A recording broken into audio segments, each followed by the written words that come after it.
ഇവിടെ കാണേണ്ട വസ്തുത, ഞങ്ങളിൽ ആരെങ്കിലും RSSനെ പ്രീണിപ്പിക്കുന്ന നിലപാട് ഒരു ഘട്ടത്തിലും സ്വീകരിച്ചിട്ടില്ല. ഇവിടെ RSS ആരാധിക്കുന്ന ആൾക്കാരുടെ ഫോട്ടോ വെച്ച കാര്യം നേരത്തെ പറഞ്ഞല്ലോ. അത് നമ്മുടെ കേരളത്തിൻ്റെ അനുഭവത്തിലുണ്ടല്ലോ.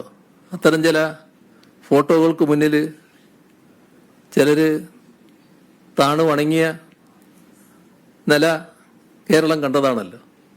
അങ്ങനെയൊന്നുമുള്ള നിലപാട് സ്വീകരിക്കുന്ന പാർട്ടിയോ പാർട്ടിക്കാരോ അല്ല CPIM CPM-കാരും. ഇവിടെ തലയുയർത്തിക്കൊണ്ട് തന്നെ കോൺഗ്രസിനെയും BJP-യെയും ലീഗിനെയും ചെറുക്കാൻ ഞങ്ങൾ തയ്യാറായിട്ടുണ്ട്. അത് ഞങ്ങൾ ഒരു കാലത്തും ഒരു ഭാഗത്ത് ഒരു വർഗീയ ശക്തിയും മറ്റൊരു ഭാഗത്ത് മറ്റൊരു വർഗീയ ശക്തിയെയും ഒന്നിച്ചു നിർത്തിക്കൊണ്ട് മുന്നോട്ട് പോയിട്ടില്ല. ഒരു വർഗീയതയെയും ഒന്നിച്ചു നിർത്താൻ ഞങ്ങൾ തയ്യാറായിട്ടില്ല. എല്ലാ വർഗീയതയോടും വിട്ടുവീഴ്ചയില്ലാത്ത സമീപനമാണ് ഞങ്ങൾ സ്വീകരിച്ചിട്ടുള്ളത്. ഇവിടെ LDF ഈ അവസരവാദപരമായ നിലപാട് സ്വീകരിക്കുന്ന കോൺഗ്രസിൻ്റെയും ലീഗിൻ്റെയും നിലപാടുകളെ നല്ല രീതിയിൽ നേരിട്ട് പരാജയപ്പെടുത്തി മുന്നോട്ട് പോകുന്ന കാഴ്ചയാണ് കാണാൻ സാധിക്കുക. നമ്മുടെ കേരളത്തിൽ പല അനുഭവങ്ങളുണ്ടല്ലോ.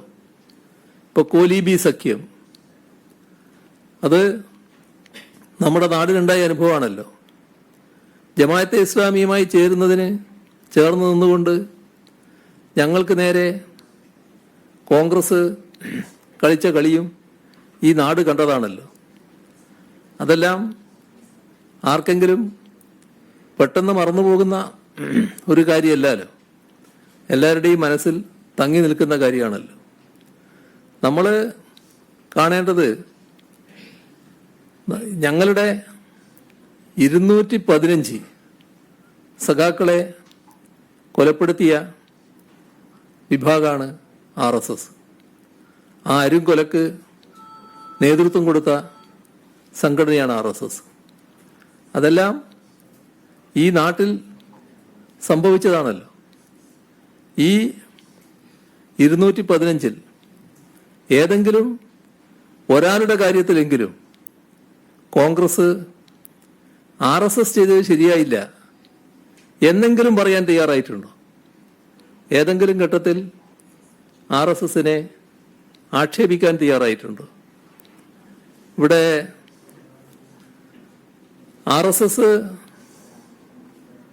ശാഖക്ക് കാവൽ നിൽക്കലായിരുന്നു അന്നേരം ഞങ്ങളുടെ പണിയെന്ന് പറഞ്ഞത് ആരായിരുന്നു?